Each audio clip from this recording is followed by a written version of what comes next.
तो चलिए हम शुरू करते हैं चैप्टर जिसका नाम है मैट्रिसेस।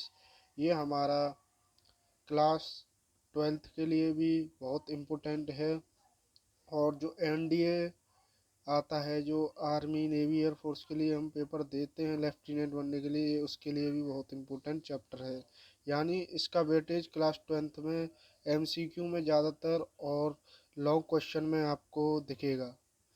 और एनडीए में भी तो आपको पता है मल्टीपल टाइप क्वेश्चन आते हैं, पर हम कह सकते हैं इससे जो अगला चैप्टर आता है डिटर्मिनेंट, बैकग्राउंड के लिए माफ़ कर देना मुझे, डिटर्मिनेंट, ये जो चैप्टर है डिटर्मिनेंट, इन दोनों को जब मिलाए हैं हम तो एनडीए में 10 से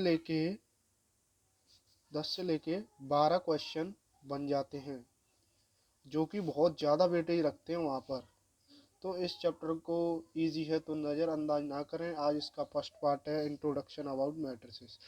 जैसे एग्जाम्पल हमने ले लिया, मान के चलिए 0, 2, -3, 4, 8 और 1, ये टोटल हमारे पास 6 नंबर्स हैं। चाहे आप इनको काउंट कर कर देख लीजिए, ये 6 नंबर्स हमारे पास अभी हैं। 1, 2, 3, 4, 5, 6, तो 6 नंबर हैं ये हमारे पास। तो मैट्रिसेस क्या कहती है, मैट्रिसेस की डेफिनेशन पर बात करते हैं, फिर इस एग्जांपल को मैं समझाता हूँ। मैट्रिसेस कहती है कि रेक्टेंगुलर एरे, क्या है ये रेक्टेंगुलर एरे।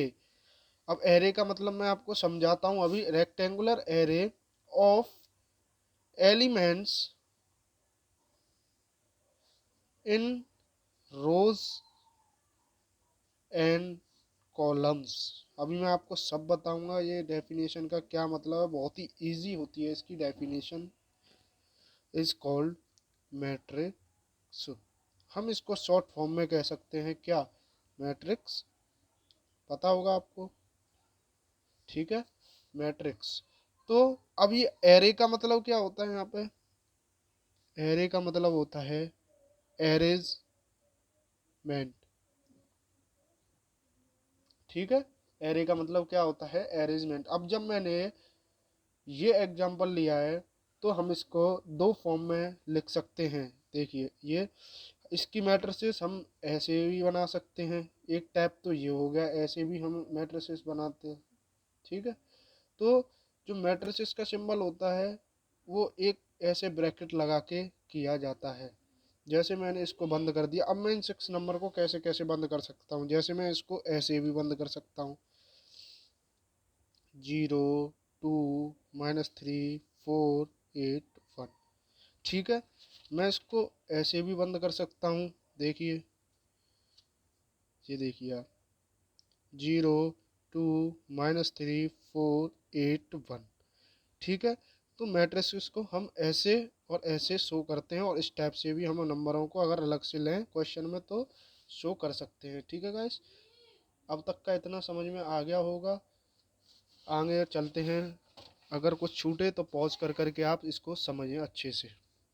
तो जैसे हम सिंपल अरेंजमेंट कैसे करते हैं मैट्रिक्स की, जो सिंपल अरेंजमेंट होती है ना मैट्रिक्स की, सिंपल अरेंजमेंट ऑफ मैट्रिक्स, वो कुछ इस प्रकार की जाती है।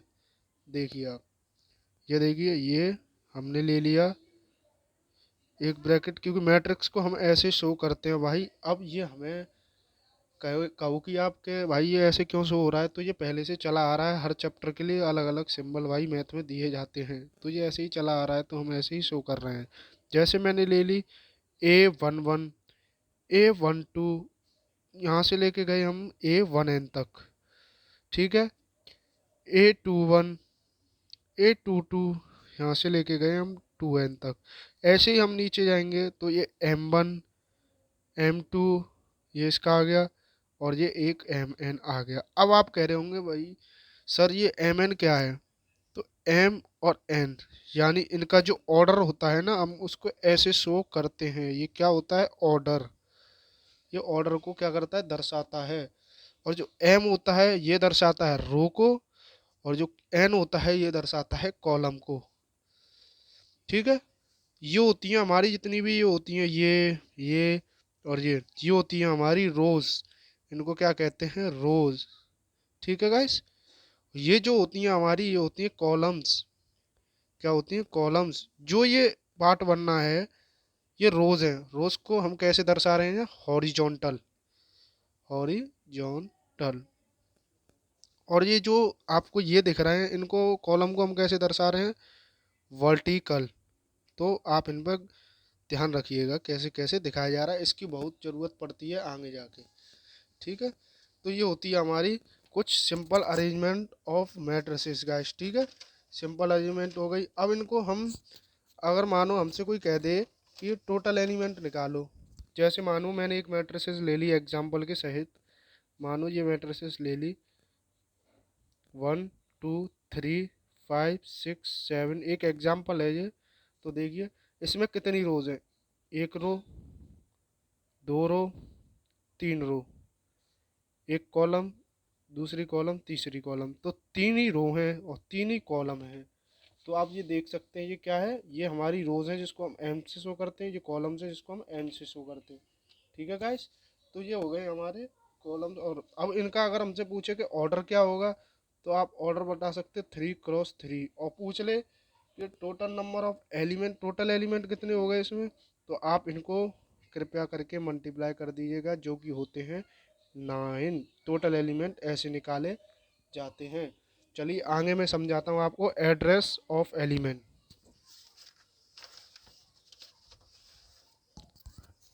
तो जो एड्रेस होता है एलिमेंट का वो समझाया जाता है, देखिए कैसे। Address of element, address of element जैसे इसको हम शो करते हैं AIJ से, जो कि ये क्या बताता है, एड्रेस। जो आई होती है इसमें हम इसको रो कह रहे होते हैं, और जो कॉल जे होता है इसमें हम इसको कॉलम कह रहे होते हैं। और यहाँ पे जो बार होता है ये होता है M×N मिला के पूरा ऑर्डर। क्या होता है गाइस, ऑर्डर। ठीक है भाइयों, तो ऑर्डर ऑफ मैट्रिक्स क्या होता है हमारा, मैंने आपको बताया था। ऑर्डर ऑफ मैट्रिक्स क्या होता है हमारा, order of matrix, order of matrix होता है हमारा number of rose cross number of columns. ठीक है भैया, ये होता है हमारा ऑर्डर ऑफ मैट्रिसेस।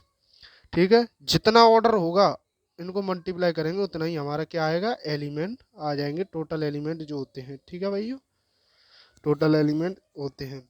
अब हमारे पास कोई क्वेश्चन आ जाता है, कोई कोई ऐसा आता है, आपकी एनसीईआरटी में भी लास्ट में एक क्वेश्चन दे रखा होगा ऐसे ही टाइप का, कि हाउ मैनी डिफरेंट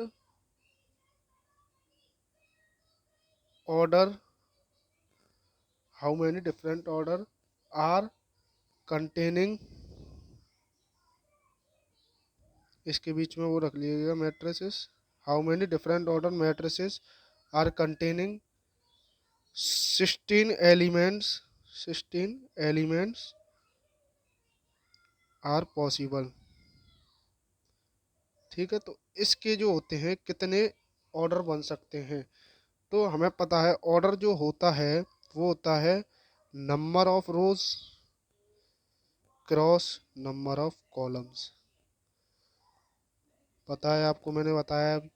तो इसका जो ऑर्डर होगा 16 एलिमेंट का वो कुछ इस तरह दिखाया जाएगा, देखिए 16 के कितने ऑर्डर बन सकते हैं पॉसिबल ऑर्डर, एक ये बनेगा, एक ये इससे मल्टीप्लाई हो जाएगा, एक ये 4 × 4 से हो जाएगा, एक ये इससे हो जाएगा, और एक ये इससे हो जाएगा। तो इसके कितने पॉसिबल ऑर्डर हो गए, 1 2 3 4 5, कितने ऑर्डर हो गए, 5। तो ये आपका आंसर होगा। अब मैं आपको समझाता हूँ, जो मैंने ये एड्रेस बताया है ना, इस पे एक क्वेश्चन करा देता हूँ, फिर आगे और पार्ट में मैट्रिसेस मैं लाऊंगा। देखिए हमने पढ़ा एड्रेस जो होता है मैट्रिसेस का, address of matrices, address of matrices वो होता है A=AIJ M×N, जो कि M होता है हमारा रो। अब रो इसको भी कहते हैं कॉलम, और एड्रेस में आई को रो कहते हैं, जे को कॉलम कहते हैं। ठीक है, तो इसका जो क्वेश्चन बन सकता है हमारे पास वो मैं ज़रा बुक में से ढूंढता हूँ कैसे बन सकता है। जैसे देखिए ये बुक में एनसीईआरटी में भी आपके क्वेश्चन दे रखा है। क्वेश्चन है कि construct a matrix, construct a matrix of 3x2 order, आया ही ऑर्डर, इन विच जो ए आई जे है हमारा वो इक्वल है किसके, आई माइनस जे के होल स्क्वायर बाई 2 के। तो अब इस क्वेश्चन को हम कैसे कर सकते हैं। तो पहले जो ए आई जे होता है ना भाई, उसको हम लिख सकते हैं। पहले हम जो मैंने आपको मैट्रिक्स को वहाँ दर्शा के दिखाया था कि ये रो ये कॉलम, यानी जो एम और एन होते हैं वो रो होता है एम, और सी होता है जो एन होता है वो होता है कॉलम। ठीक है, तो हम इसको लिखेंगे ना A11 क्योंकि ये पहली रो पहली कॉलम है। यहाँ लिखेंगे A12 क्योंकि ये पहली रो और दूसरी कॉलम है। ठीक है, 3x2 की बनानी है हमें, किसकी, 3, यानी इसमें 3 रोज हैं और 2 कॉलम्स हैं। ऐसे ही 2 दूसरी रो पहली कॉलम। ठीक है, ऐसे करके आप बना सकते हैं, आप समझ गए होंगे। अब इसको जो निकालने का तरीका होता है, जैसे आई है, आई होती है रो, तो ये होता है कॉलम, और ऐसे ही इसमें ये होती है रो, ये होता है कॉलम, ये होती है रो, ये होता है कॉलम, ये होती है रो, ये होता है कॉलम, ऐसे ही ये सब होता है। तो हम ए आई जगह A11 रखें तो 1 - 1 का होल स्क्वायर करेंगे जो इस पर निर्धारित है, तो उसका कितना आएगा, 0/2 हो गया, जो कि कितना हो जाएगा 0। ठीक है, अब हमने ले लिया A12, तो A12 1 - 2 का होल स्क्वायर, ये हो जाएगा -1 का होल स्क्वायर। आपको पता है स्क्वायर को जब बाहर निकालते हैं नेगेटिव साइन हट जाता है और 1/2 आ जाता है। ऐसे ही हमने ले लिया A2/1, 2 - 1 का होल स्क्वायर अपॉन 2, और ये कितना निकल गया है 1/2 का होल स्क्वायर, यानी ये भी 1/2। जैसे ले लिया 2/2, ये जो दे रखे हैं ना आपको इन्हीं में से लेने हैं उठा उठा के। ठीक है, 2 - 2 का होल स्क्वायर बाई 2, ये आ गया 0/2, तो ये हो गया 0। हमने ले लिया A31, तो A31 में हो जाएगा हमारा 3 - 1 का होल स्क्वायर बाई 2, ये आ जाएगा 2, स्क्वायर करेंगे 4/2 हो जाएगा तो 2 आ जाएगा। ऐसे ही हमने ले लिया 3/2, और जो 3/2 का आएगा वो भी क्या आएगा आपका 1/2। अब कंस्ट्रक्ट कही थी उसने मैट्रिक्स, तो इसी को उठा के अगर हम नीचे लें तो ए आई जे और कंस्ट्रक्ट करके हम यहाँ पे लिख देंगे, ऐसे करके बनाएंगे। ये बनाया, 3x2 लिखा, ये ऑर्डर जरूर लिखना वरना मार्क्स भी कट सकते हैं बोर्ड में। ठीक है, फिर हम यहाँ पे ये लिख देंगे, जैसे A11 की जगह क्या आया था 0, A12 की जगह आया था 1/2, A21 की जगह आया था 1/2, इसका 0, इसका 2, इसका भी 1/2। ठीक है, आज के लिए मैं आपको इतना ही कराना चाहूँगा। आपका बहुत बहुत थैंक यू। आगे एक और सेकंड पार्ट आएगा जिसमें हम आगे भी बताएंगे, जो टाइप्स होते हैं मैट्रिक्स के हम वो भी आपको बताएंगे। ठीक है, आप कंफ्यूज मत होइएगा इनमें। एक और बार मैं आपको चार वो समझा देता हूँ, जो टोटल एलिमेंट और एड्रेस मैंने आपको बताया है। देखिए एक बार मैं बता देता हूँ आपको। देखिए जो मैट्रिक्स होती है, मानिए हमने ली ए जो होती है हम ऐसे ही तो दर्शा रहे थे एड्रेस को, ये होता है M×N, क्या होता है आप कमेंट में बताना, ऑर्डर। टोटल एलिमेंट कैसे निकलते हैं, टोटल एलिमेंट जो होते हैं वो निकलते हैं हमारे बाय M×N के। ठीक है, तो जो मैट्रिक्स डिटर्मिनेंट होता है हम उसको कैसे शो करते हैं, हम इसको शो करते हैं ऐसे, जो डिटर्मिनेंट में आपको आगे चैप्टर पढ़ाऊंगा उसको ऐसे शो किया जाता है इसमें, जिसको कहते हैं सॉरी डिटर्मिनेंट, जो चैप्टर है आगे आपका 12th में भी और ND लेवल में भी आता है। और मैट्रिक्स को शो करने का तरीका ऐसे भी होता है, अगर कहीं क्वेश्चन आ जाए। वैसे एनसीईआरटी में ऐसे क्वेश्चन तो नहीं आएगा, पर ये आगे कम्पिटिटिव एग्जाम के लिए ज़रूरी है, ये मैट्रिक्स को शो करता है। कल मैं टाइप्स ऑफ मैट्रिक्स समझाऊंगा। सब्सक्राइब करना हमारे चैनल को, लाइक करना, वीडियो पसंद आई तो शेयर ज़रूर करना। धन्यवाद।